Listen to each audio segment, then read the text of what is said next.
Donc là nous sommes sur le fleuve Alto Guayabamba, en amont du fleuve.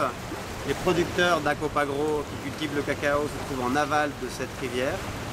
Et nous avons déjà donc commencé un projet de reforestation avec les producteurs de cacao de la coopérative Acopagro qui plantent le long de la rivière pour essayer de mieux préserver les sols, aussi augmenter le rendement de leurs cacaoyers. Et en amont, on a le projet à présent de participer à la conservation de cette zone qui est à la fois le poumon de cette forêt, qui crée aussi les précipitations et qui arrive à mieux drainer l'eau qui descend des précipitations des montagnes qui sont en amont.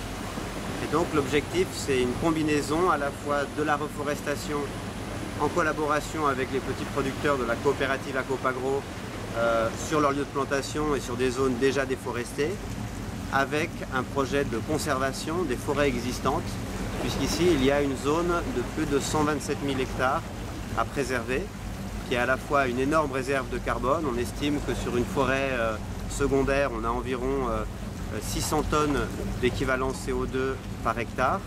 Et donc sur 127 000 hectares, ça fait l'équivalent de près de 60 millions de tonnes d'équivalent CO2 qui sont captés, qui sont séquestrés dans ces forêts. On a vu en aval du fleuve qu'il y avait des entreprises forestières qui étaient positionnées et qui commençaient à couper dans la région. De plus en plus, on remonte le fleuve au fur et à mesure que les zones sont habitées. Et l'objectif, c'est donc de développer une concession sur ces 127 000 hectares en y apportant une activité économique, le développement de semences certifiées, mais aussi avec des activités d'écotourisme ou une activité de préservation, de surveillance et aussi d'action légale en cas d'invasion de ces terres.